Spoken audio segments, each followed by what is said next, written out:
Let's start this worship. प्रार्थना के साथ आज की इस आराधना में हम प्रवेश करें। अपनी आंखों को हम बंद करेंगे। Hallelujah, hallelujah, hallelujah Lord Jesus, प्रभु यीशु। फिर एक बार प्रभु इस सुंदर शाम के समय हम आपके अनुग्रह के सिंहासन के आगे अपने आप को लेकर आते हैं प्रभु। प्रभु आपकी दया आसन के आगे अपने सरों को झुकाते हैं प्रभु, कि आप अति दयालु अनुग्रहकारी पिता हो प्रभु। और आपने हमसे इतना प्यार किया प्रभु कि आपने अपना इकलौता पुत्र दे दिया प्रभु, और अपने आप को सूली पर आपने चढ़ा दिया प्रभु। आपने वो बलिदान किया जो न कभी किसी ने किया, न कभी कोई कर सकता है प्रभु। आपकी दया असीम है प्रभु। प्रभु आसमां की ऊंचाई मिल गई, सागर की गहराई भी मिल गई, परंतु प्रभु आपके प्यार को कोई नाप नहीं सकता। इतना प्यार आपने हमें किया प्रभु। अब तक भी प्रभु आपने हमें जिंदों की जमीन पर खड़ा रखा, हमें भला चंगा जीवन दिया, हमें तंदुरुस्त दिया। आपने ही हमको बचाए रखा प्रभु। प्रभु जैसे वचन बताता है कि यहोवा के खोले हुए को कोई बंद नहीं कर सकता, और यहोवा के बंद किए हुए को कोई खोल नहीं सकता। सच में प्रभु, जब हम आपके हाथ में है प्रभु, तो कौन विरोधी हम पर हावी हो सकता है प्रभु। इस शाम के समय ऐसे महामारी के दौर में प्रभु, हमारी निगाहें हम आप पर उठाते हैं प्रभु, और उस विश्वास के मार्ग में प्रभु आपके बलिदान में अपने आप को सिद्ध होने के लिए प्रभु आपके हाथ में अपने आप को हम समर्पित करते हैं प्रभु। क्योंकि प्रभु इस दौड़ के अंदर हो सकता है कि हमारे विचारों में हम कमजोर हो सकते हैं, परंतु प्रभु आपके वायदे बिल्कुल भी कमजोर नहीं है। उसमें ताकत है, उसमें सामर्थ है, और उन वायदों पर प्रभु हम बने रहते हैं प्रभु। और प्रभु आपसे आपसे प्रार्थना करते हैं कि हम में से हर कोई प्रभु आपके आने के दिन के लिए सिद्ध हो जाए प्रभु। प्रभु आज की शाम की आराधना प्रभु जो गीतों को हम गाएं, जो वाद्यों को हम बजाएं, जो वचन को सुनने सुनाएं, इन सारी बातों से प्रभु आपको ही मान, महिमा, आदर और गौरव मिलने पाए प्रभु। प्रभु प्रार्थना करते हैं कि हर एक बात से प्रभु आपका नाम ऊंचा किया जाए प्रभु, और आपके सुनने वाले आप में तसल्ली को प्राप्त करें, छुटकारे को प्राप्त करें, आनंद को प्राप्त करें प्रभु, आपका अभिषेक प्राप्त करें प्रभु। अब से आगे के पूरे समय को हम आपके सामर्थ्य हाथ में सौंपते हैं। सुनने वालों को समय पर प्रभु इस आराधना में जुड़ने के लिए, और प्रभु इस आराधना की आशीष प्राप्त करने के लिए आप उनकी सहायता कीजिए। और प्रार्थना हमारे उद्धार करता प्रभु यीशु मसीह नासरी के नाम से मांगते हैं, आमीन, आमीन, आमीन, आमीन, हालेलुया। वही आसमानी रोटी है, वही जिंदगी का पानी है, वही सच्चा प्यारा चरवाहा है, भेड़ों का वही एक द्वार है। हालेलुया। सो मैं आशा रखता हूं कि आज आप सब अपने स्थान में खुश रहेंगे, आनंदित रहेंगे। और थोड़ा सा मैं इसे ऊपर कर लेता हूं। और आपका दिन अच्छा हुआ होगा, और अब तक भी जो भी परिस्थितियां मेरे और आपके सामने आई है, उसका हमने हंसकर स्वागत किया होगा, क्योंकि हमने वो आशा पाई है, वो विश्वास हमने पाया है, जो हमें किसी बदलती परिस्थिति में हम टूट नहीं सकते, क्योंकि हमारे पास एक नई आशा, नई उमंगे और विश्वास है। और कुछ बातें हैं जो बातें हमें और आगे बढ़ाती जाती हैं, क्योंकि लॉकडाउन भी बढ़ता जा रहा है। सरकार ने और भी 15 दिन का लॉकडाउन बढ़ा दिया है। 17 मई तक फिर हमें अपने घरों में रहना है, और नहीं कह सकते कि आगे ये सब कुछ कब खुलेगा, और कब हम फिर से एक बार कलीसिया में मिल पाएंगे, और कैसे लोगों का कामकाज सब शुरू होगा।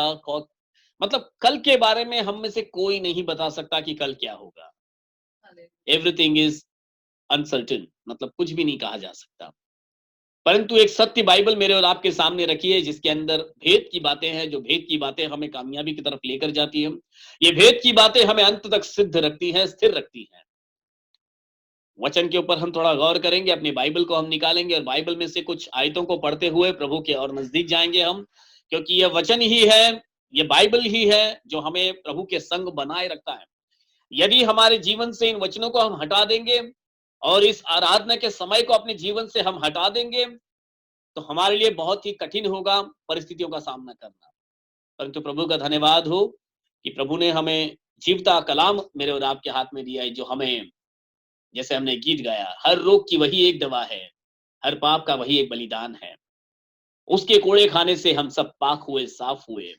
परंतु ये सिद्ध कब होता है, ये अपने एक्टिवेशन में कब आता है, ये काम कब करता है, जब मैं और आप इस बाइबल में ध्यान देते हैं। आइए कुछ एक वचनों को पढ़ते हुए हम सीखेंगे कि हमें जैसे कि मैंने बताया, लॉकडाउन बढ़ता जा रहा है, बढ़ता जा रहा है। और एक मसीह होने के नाते मेरी और आपकी कुछ तैयारियां हैं, जिनके लिए मुझे और आपको तैयार रहना है। सो आइए कुछ आयतों को देखेंगे, किन क्षेत्र में हमको तैयार रहना है। निकालेंगे पहला पत्रस उसके तीसरी अध्याय को। पहला पत्रस, फर्स्ट पीटर चैप्टर 3:15।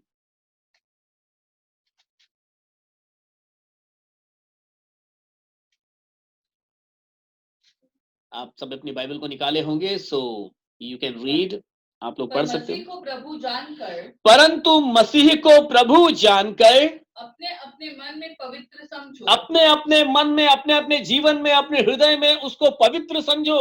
जो कोई तुमसे तुम्हारी आशा के विषय में कुछ पूछे, और यदि कोई भी, जो कोई लिखा है, इट कुड बी एनीबडी, ये आपका पड़ोसी हो सकता है, ये आपके परिवार के ही जन हो सकते हैं, ये आपके कलीसिया के लोग हो सकते हैं, एनीबडी कुड बी, कोई भी हो सकता है। जो कोई भी आपको, जब आपके, हाँ, उसे उत्तर देने के लिए सर्वदा तैयार रहो। जब तुम्हारे आशा के विषय में कोई तुमको पूछे, इसे इंग्लिश में क्या लिखा है, जरा कोई इंग्लिश में भी पढ़े इसको। 15, हाँ हाँ हाँ।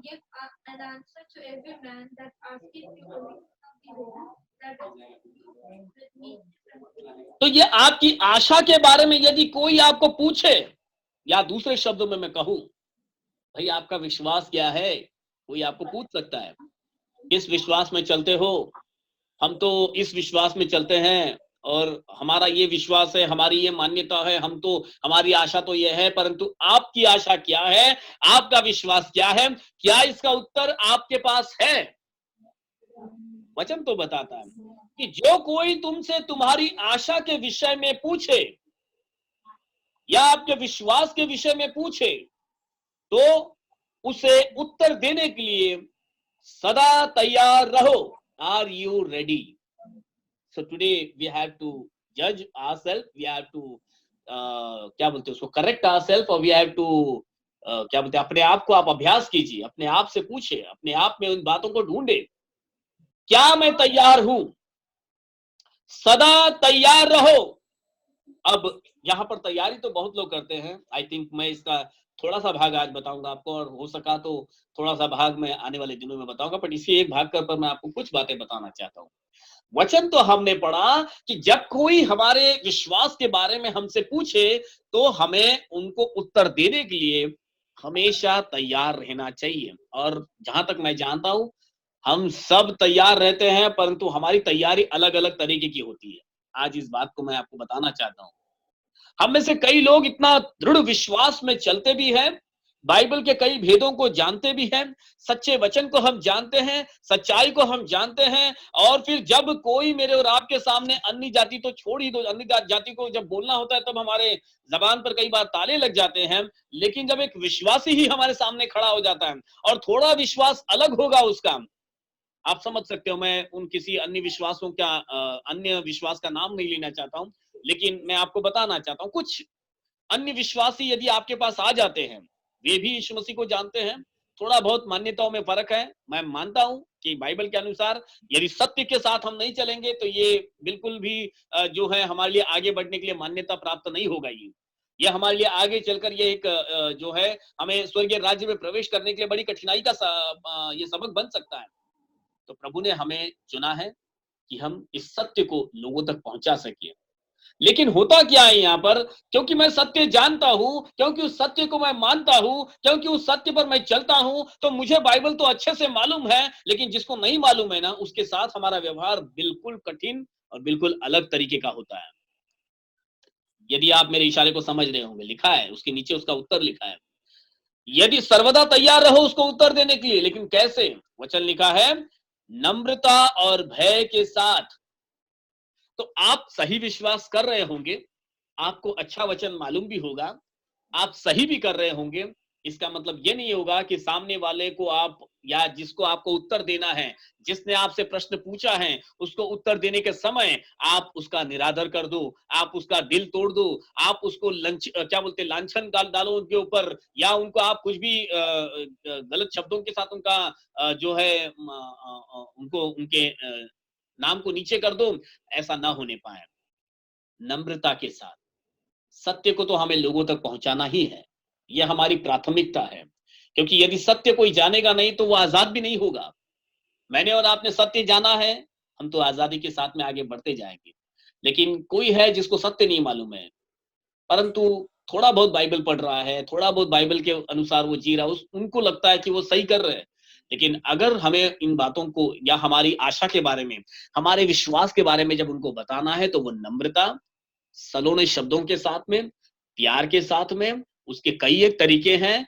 कैसे हम लोगों के साथ व्यवहार करते हैं, उनको मार मार के नहीं बताना है, उनको तोड़ तोड़ के नहीं बताना है, परंतु यीशु मसीह ने कहा, जैसे हमने कल और परसों भी इन वचनों को पढ़ा है, अपने विरोधियों के साथ उनको खाना खिलाते हुए, चाय वाय पिलाते हुए, प्यार करते हुए उन्हें प्रभु यीशु मसीह के सच्चे वचन को हमें देना है।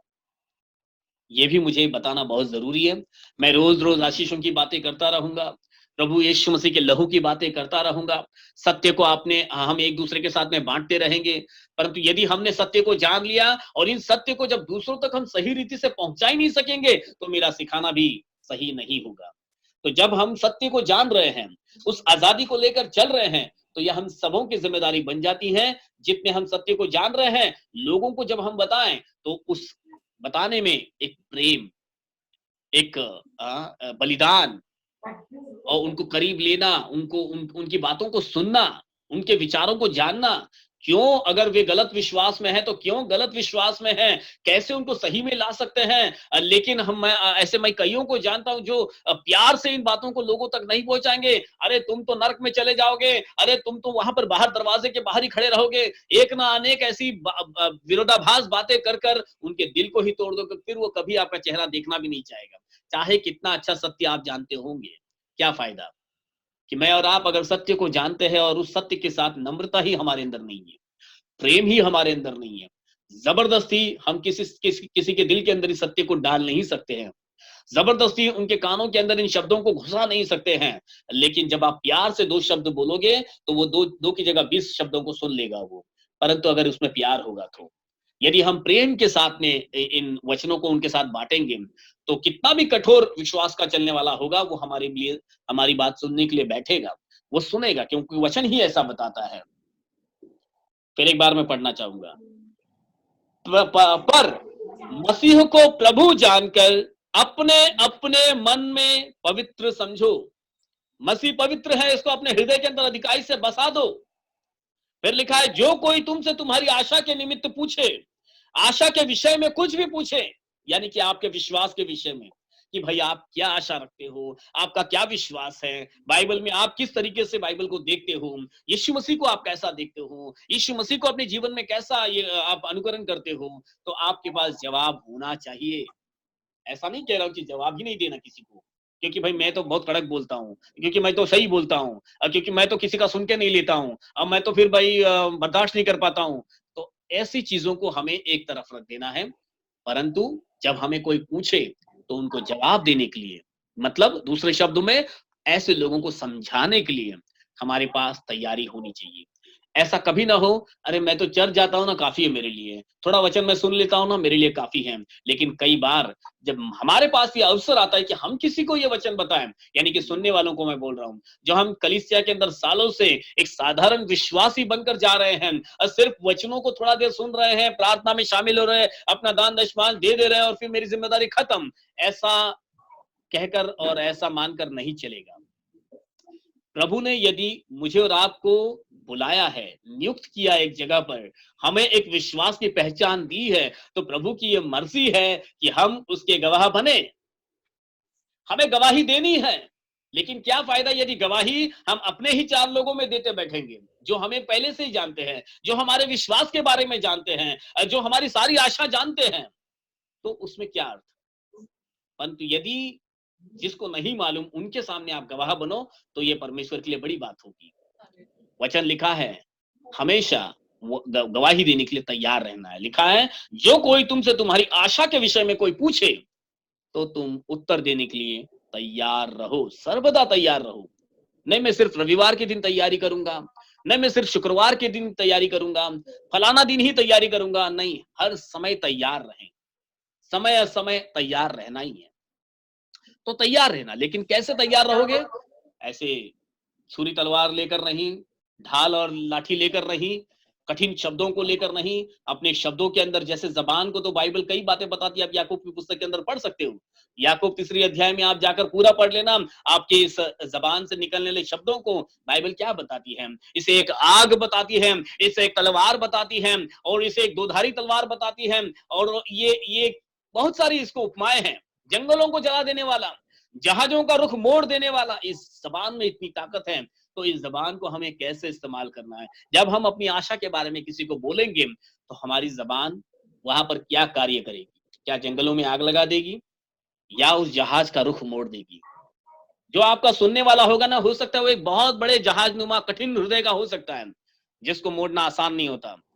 100 लोग भी उस जहाज को धक्का मार देंगे तो उसका रुख नहीं मोड़ सकता, लेकिन उसकी पतवार को अगर आप जाकर देखोगे ना, उसका रुख मोड़ने वाला। मैं कौन से जहाज की बात कर रहा हूँ? वो जो बड़ा वेसल बोलते हैं जिसको, जिसके अंदर 14-15 हजार टन सामान यहाँ वहां ढोया जाता है, मैं उस जहाज की बात कर रहा हूँ। छोटी नौका की बात नहीं कर रहा हूँ मैं।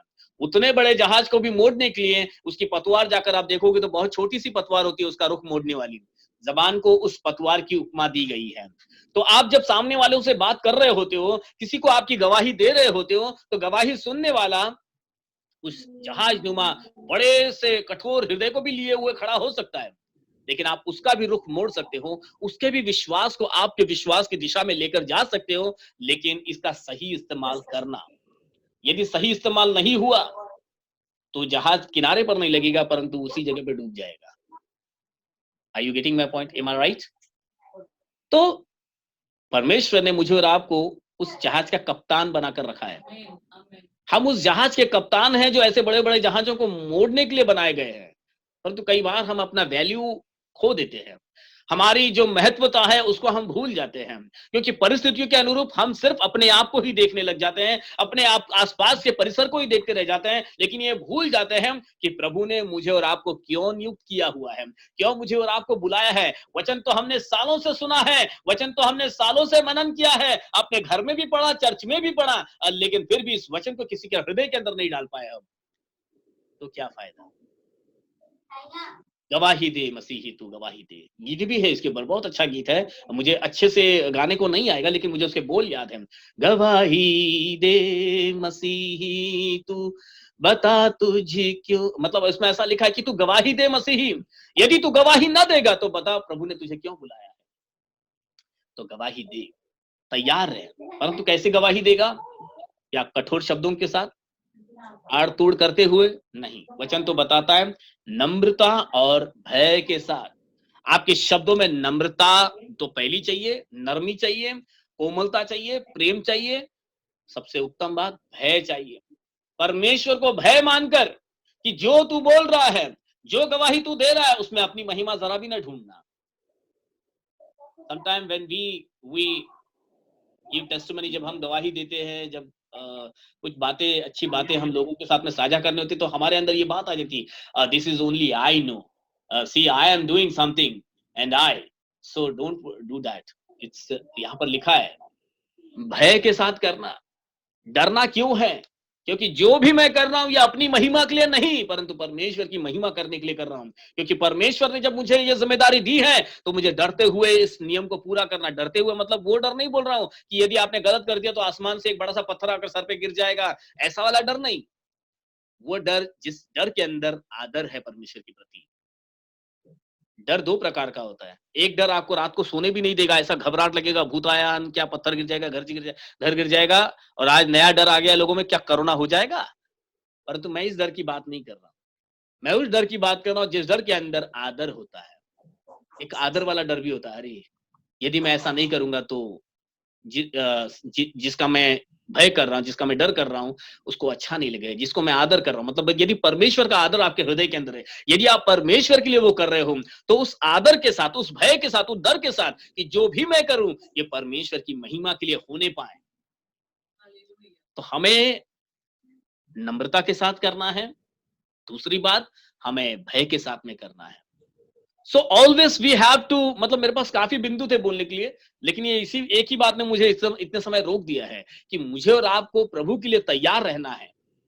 तैयारी के पास तैयारी पर मेरे पास 7 से 8 वचन मैंने निकाल के रखे थे, लेकिन ये एक ही वचन पर मैं इतनी देर बोल रहा हूँ, क्यों? क्योंकि कुछ बातें हैं ये प्रभु बताना चाहता है मुझे भी, आपको भी, और यहाँ मेरे साथ जितने बैठे हैं हम सबके लिए, क्योंकि इसके अंदर वो सारी बातें हैं जो मुझे और आपको इस संसार की यात्रा पूरी करने से पहले करना है।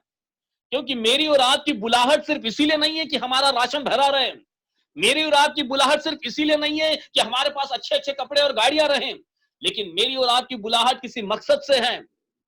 यदि आपके परमेश्वर ने अपने भवन के अंदर रखा है, यदि परमेश्वर ने आपको मसीही पहचान दी है, यदि आपका बपतिस्मा हुआ है, यदि आप यीशु मसीह के नाम को जानते हो, वचनों को पढ़ते हो, तो ये ऐसे ही नहीं है। यदि आप वचनों का मनन कर रहे हो, यदि आप वचनों का प्रकाशन प्राप्त कर रहे हो, तो ये यूं ही नहीं है। ये इसी मकसद से है कि हम गवाही देने के लिए, यानी कि लोगों को प्रभु यीशु मसीह का सत्य सिखाने के लिए हमें हमेशा तैयार रहना है। नहीं ठीक है, मैं सत्य को तो जानता हूं लेकिन मैं किसी को बताऊंगा नहीं, पता नहीं सामने वाला क्या सोचेगा, यह हमें बिल्कुल भी नहीं करना है। यदि आप सामने वाले को सत्य के ऊपर लेकर जा सकते हो, यानी कि बाइबल सत्य पर ही खड़ी है, क्योंकि प्रभु का वचन कहता है मैं ही सत्य हूं। हालेलुया। मार्ग, सत्य और जीवन मैं ही हूं। उसमें क्या प्रभु जो सत्य है, उस सत्य को हमें लोगों तक पहुंचाना है, और आज इसकी जरूरत है, क्योंकि असत्य से संसार भरा हुआ है। झूठे भविष्यद्वक्ता, झूठे शिक्षक इस संसार में आ चुके हैं। इन सारी झूठी शिक्षाओं को हम कैसे दूर कर सकते हैं? जब हम सब ईमान के साथ इस सत्य को आगे तक लेकर जाएंगे, क्योंकि सत्य आपने जाना है, सत्य ने आपको आजाद किया है। आपको आजादी इसीलिए नहीं मिली कि आप अकेले ही आजाद रहो, आजादी इसीलिए मिली कि आप संसार को आजाद कर सको। हालेलुया। इस बात को ध्यान में रखना, मैंने और आपने सत्य को जाना, सत्य ने मुझे और आपको आजाद किया। आजादी हमने सिर्फ व्यक्तिगत के लिए नहीं, ना मैं अपने आप में आजाद हो गया चलो बस हो गया, मेरा परिवार आजाद हो गया चलो बस हो गया, मेरी कलीसिया आजाद हो गई बस हो गया। नहीं, प्रभु ने यदि आपको आजाद किया है तो सिर्फ ये आपके लिए नहीं है, परंतु ये संसार को आजाद करने के लिए किया है। प्रभु यीशु मसीह ने क्रूस पर बलिदान दिया, क्यों? किसी एक दो व्यक्ति के लिए नहीं, गिने हुए 12 चेलों के लिए नहीं, परंतु पूरे संसार के लिए बलिदान दिया है। तो प्रभु की बुलाहट, इसलिए प्रभु यीशु मसीह ने कहा कि जो कोई अपना क्रूस उठाना चाहे वो मेरे पीछे हो ले। जो मेरे पीछे होना चाहता है वो अपना क्रूस उठा ले। समझ रहे मेरी बात को? अपना अपना क्रूस उठाना है। जब आप क्रूस उठाओगे, यह आपके अपने लिए नहीं होगा, परंतु ये संसार के लिए होगा, ये औरों के लिए होगा, ये आपके लिए नहीं है, ये और लोगों के लिए, परंतु आपका इस्तेमाल होना है। यदि आप अपने आप को यीशु मसीह का वो हथियार बनाओगे, यदि आप अपने आप को यीशु मसीह का वो गवाह बनाओगे और उस तैयारी के साथ आगे बढ़ोगे, तो मेरे भाई प्रभु आपको तैयार करेगा, क्योंकि वचन बताता है मांगने वालों को दिया जाएगा। हालेलुया। यदि आप मांगोगे तो आप प्रभु के उन वरदानों को प्राप्त करोगे, जो वरदान आपको परमेश्वर के उत्तम गवाह बना सकते हैं। आपने प्रकाशन पाया है, इसीलिए समय या समय गवाही देने के लिए तैयार रहे। हमारे पास हमारा जीवन गवाहियों से भरा हुआ है। ये भी एक गवाही का अनुभव लेकर चल रहे हैं हम, कि आज जिन दिनों में हम गुजर रहे हैं, ये दिन भविष्य में बहुत बड़ी गवाहियां होकर उभरने वाली है। इन दिनों के अंदर हमने बहुत कुछ देखा है, बहुत कुछ हमने अनुभव किया है। सारे अनुभव भविष्य में बहुत बड़ी बेदारी ला सकते हैं, और इसीलिए मैं आपको कह रहा हूं तैयार रहें। There are many things which we have to be ready. मैं आगे के दिनों में इनमें से कुछ बिंदुओं पर और भी आपको बताऊंगा। ये तो मैंने एक बात आपको कही कि हमें गवाही के लिए तैयार रहना है, मतलब उस विश्वास को लोगों तक पहुंचाने के लिए we have to be ready. But how? नम्रता के साथ, भय के साथ। परमेश्वर का भय मना अपने दिल में रखें, नम्रता को बनाए रखें, और शालीनता के साथ लोगों को प्रभु का सत्य वचन सिखाएं, और इन्हीं बातों के साथ अपने आप को सिद्ध करें, अपने परिजनों को, अपने करीबियों को, अपने लोगों को सिद्ध करते रहें, एक दूसरे को सिखाते रहें। और इसी जब दूसरों को सिखाने के लिए हम आगे बढ़ेंगे, खुद भी बहुत कुछ सीखते जाएंगे इसमें। तो प्रभु यीशु मसीह इस वचन के पढ़े जाने पर हम सबों को आशीषित करें। देयर वर मेनी स्क्रिप्चर्स, कई बातें मुझे आपको बतानी थी, परंतु प्रभु ने यही रेवलेशन देकर यहीं पर मुझे रोक कर रखा है, ताकि आगे के दिनों में मैं और भी बातें आपको सिखा सकूं। कल के लिए आप अपनी प्रार्थनाओं में रखिएगा। कल भाई सनी अपने संदेश को लेकर हमारे सामने आने वाले हैं, तो कल का संदेश भाई सनी देने वाले हैं, तो हम उनके लिए भी प्रार्थना करें कि प्रभु का अभिषेक उनके ऊपर रहे, वे उत्तम प्रकाशन के साथ आपके साथ इन वचनों को लेकर आए। आज हमें प्रार्थना करनी है सिस्टर सिमरन इनके मामा जी के लिए हमें प्रार्थना करनी है, और हमें प्रार्थना करनी है सिस्टर अनीता जो तुंगा गांव में रहते हैं, उनके शादीशुदा जीवन के लिए हमें प्रार्थना करनी है कि प्रभु उनके शादीशुदा जीवन को आशीषित करें। और प्रार्थना करनी है भाई राजेश के लिए जो बांद्रा से हमारे कलीसिया में आते हैं, उनके लिए वे जल्द से जल्द सेहतमंद जीवन प्राप्त करें, उनके परिवार के अंदर प्रभु का आनंद आए और वे चंगाई का जीवन जिए। और यदि आप चाहते हैं कि आपके लिए भी कुछ प्रार्थना की जाए भविष्य में, आप मुझे बताइएगा, इन विषयों पर हम प्रार्थना करेंगे।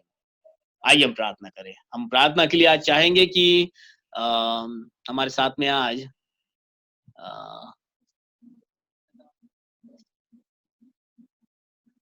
आज सिस्टर लता प्रार्थना में हमारी अगुवाई करेंगे।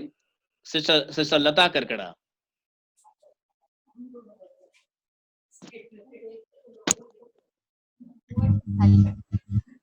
सुनाई दे रहा है? हाँ जी, मैं सुन रहा हूँ।